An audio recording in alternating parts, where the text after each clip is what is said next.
아마존 물류창고, 구글 데이터 센터, 5G 통신탑, 그리고 당신이 쇼핑하는 몰까지 이 모든 부동산을 한 번에 소유할 수 있다면 2004년 9월 23일 뱅가드가 혁명적인 ETF를 출시했습니다. VNQ, 뱅가드 리얼 에스테이트 ETF, 미국 상장 리츠와 부동산 기업 전체를 담은 바구니였죠. 0.13%라는 파격적인 수수료로 누구나 미국 부동산의 주인이 될 수 있게 된 겁니다. 20년이 지난 지금 VNQ에는 어떤 부동산들이 들어있을까요? 금리가 오르면 왜 떨어지고 배당은 얼마나 나올까요? 미국 부동산 시장의 축소판 VNQ의 비하인드 스토리입니다. 2004년 가을 미국 부동산 시장은 황금기를 구가하고 있었습니다. 집값은 하늘을 찌르고 상업용 부동산도 호황이었죠. 하지만 개인이 부동산에 투자하기는 쉽지 않았습니다. 직접 건물을 사려면 수억, 수십억이 필요했고 리츠에 투자하려면 개별 종목을 일일이 골라야 했죠. 뱅가드는 이 문제를 해결하기로 했습니다. 미국의 모든 상장 리츠와 부동산 기업을 한 바구니에 담는 거였죠. MSCI US 인베스터블 마켓 리얼 에스테이트 25/50 인덱스를 추종하기로 했습니다. 이름은 복잡하지만 의미는 단순합니다. 미국 상장 부동산 섹터 전체를 담는다는 거죠. 당시만 해도 부동산은 독립 섹터가 아니었습니다. 금융 섹터의 일부였죠. 2016년 9월에야 GICS 분류에서 부동산이 11번째 독립 섹터가 됐습니다. VNQ는 이보다 12년이나 앞서 부동산 섹터의 중요성을 인정한 셈입니다. VNQ의 구조는 특이합니다. 펀드 오브 펀드 형태로 내부적으로 뱅가드 리얼 에스테이트 2 인덱스 펀드의 지분을 보유합니다. 복잡해 보이지만 이유가 있습니다. 추적 오차를 줄이고 효율성을 높이기 위한 뱅가드만의 노하우죠. 2024년 기준 VNQ에는 어떤 회사들이 들어있을까요? 1위는 웰타워, 약 6.6%입니다. 헬스케어 리츠로 노인 주거시설과 의료시설을 운영하죠. 고령화 시대의 수혜주입니다. 미국 인구의 20%가 65세 이상이 되면서 수요가 폭발하고 있습니다. 2위는 프롤로지스 6%, 세계 최대 물류창고 리츠입니다. 아마존, 페덱스, UPS가 주요 고객이죠. 이커머스 성장과 함께 폭발적으로 성장했습니다. 전 세계 12억 평방피트의 물류창고를 보유하고 있습니다. 축구장 2만 개 크기죠. 3위가 흥미롭습니다. 아메리칸 타워, 통신탑 리츠입니다. 5G 시대를 맞아 통신탑 수요가 급증하고 있죠. 버라이즌, AT&T, T모바일이 모두 아메리칸 타워의 탑을 빌렸습니다. 한 탑에 여러 통신사가 장비를 올리니 수익성이 뛰어납니다. 4위는 에퀴닉스, 데이터 센터 리츠의 왕입니다. 구글, 아마존, 마이크로소프트의 클라우드 서비스가 에퀴닉스 데이터 센터에서 돌아갑니다. AI 붐으로 데이터 센터 수요가 폭발하면서 주가도 급등했죠. 5위 사이먼 프로퍼티 그룹은 쇼핑몰의 제왕입니다. 미국 최고급 몰들을 소유하고 있죠. 온라인 쇼핑이 대세가 됐지만 프리미엄몰은 여전히 사람들로 북적입니다. 체험과 엔터테인먼트 중심으로 진화하고 있거든요. 디지털 리얼티, 리얼티 인컴, CBRE 그룹, 퍼블릭 스토리지도 상위권입니다. 각각 데이터 센터, 트리플렛 리스, 부동산 서비스, 셀프 스토리지 분야의 강자들이죠. VNQ 하나로 미국 부동산의 모든 섹터를 커버하는 겁니다. 리츠를 평가할 때는 특별한 지표를 씁니다. FFO, 펀즈 프롬 오퍼레이션입니다. 운영 현금 흐름이라고 보면 됩니다. 일반 기업의 순이익과 비슷하지만 감가상각을 더해줍니다. 부동산은 회계상 감가하지만 실제론 가치가 오르는 경우가 많거든요. AFFO도 중요합니다. 어저스티드 FFO인데 자본 지출을 빼준 겁니다. 실제로 주주에게 돌아갈 수 있는 현금이 얼마인지 보여주죠. 리츠 투자자들은 EPS보다 FFO와 AFFO를 더 중시합니다.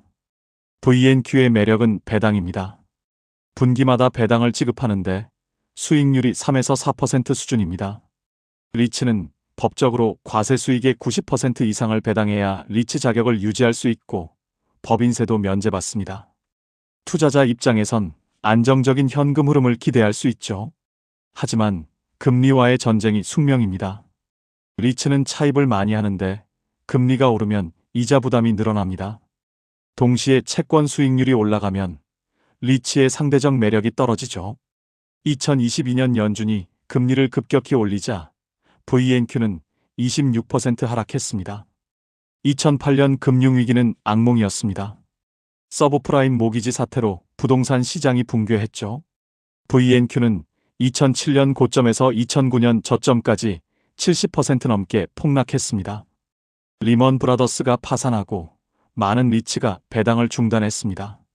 하지만 2009년부터 2021년까지는 황금기였습니다. 제로금리와 양적 완화로 부동산에 돈이 몰렸죠. 특히 2020년 코로나 이후 연준이 무제한 양적 완화를 하자 VNQ는 폭발적으로 상승했습니다. 2020년 3월 저점에서 2021년 말까지 100% 넘게 올랐죠. 코로나는 부동산 지형을 완전히 바꿨습니다. 재택근무로 오피스 수요는 급감했지만 물류창고와 데이터 센터는 폭발적으로 성장했죠. VNQ도 이를 반영해 포트폴리오가 재편됐습니다. 전통적인 오피스 리츠 비중은 줄고 기술 인프라 리츠가 늘었습니다. 2023년 지역은행 위기도 시험대였습니다. 실리콘밸리뱅크 파산으로 상업용 부동산 대출 우려가 커졌죠. 오피스 공실률이 20%를 넘고 대출 만기 연장이 어려워졌습니다.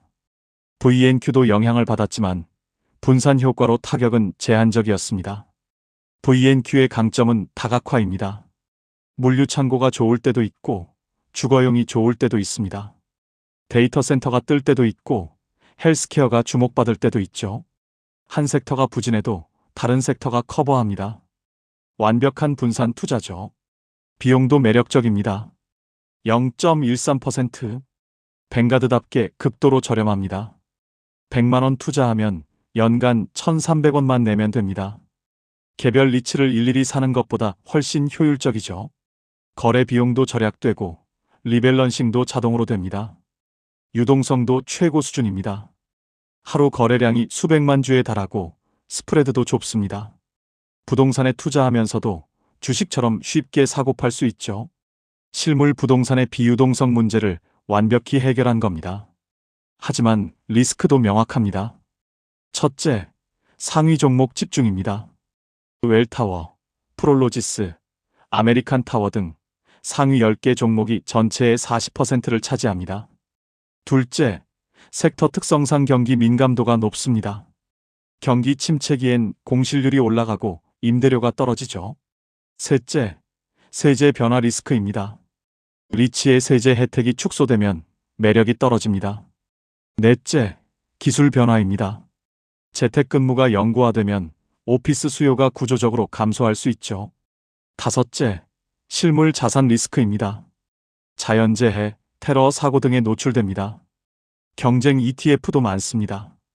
XLRE는 S&P 500 부동산 섹터만 담아서 더 대형주 중심입니다. SCHH는 슈왑의 리츠 ETF로 주거용 비중이 큽니다. IYR은 블랙록의 부동산 ETF로 VNQ와 거의 비슷하지만 비용이 약간 높습니다. VNQ만의 차별점은 뱅가드의 철학입니다. 극도로 낮은 비용, 완벽한 인덱싱, 장기 투자 지향. 잭 보글이 만든 뱅가드의 DNA가 그대로 녹아있죠. 20년간 꾸준히 운용되면서 쌓인 신뢰도 무시할 수 없습니다. 현재 VNQ는 어떤 상황일까요? 연준의 금리 인하 기대감으로 반등하고 있지만 상업용 부동산 우려는 여전합니다. AI 데이터 센터 수요는 폭발적이지만 전통 오피스는 구조적 침체에 빠져 있죠. 장기 전망은 어떨까요? 인구 증가, 도시화, 기술 발전 모두 부동산 수요를 늘리는 요인입니다. 특히 밀레니얼 세대가 주택 구매 연령에 도달하면서 주거용 수요가 늘고 있죠. 고령화로 헬스케어 시설도 계속 필요합니다. VNQ, 뱅가드 리얼 에스테이트 ETF 0.13%로 미국 부동산 전체를 소유하는 가장 간단한 방법. 프롤로지스의 물류창고부터 아메리칸 타워의 5G 통신탑까지 2004년부터 20년간 미국 부동산의 흥망성쇠를 그대로 담아온 ETF입니다. 부동산은 인플레이션 해지 수단이자 포트폴리오 다각화 도구입니다. 주식, 채권과 상관관계가 낮아서 분산 효과가 크죠. VNQ 하나로 이 모든 걸 달성할 수 있습니다. 미국 부동산의 축소판, 그것이 VNQ입니다.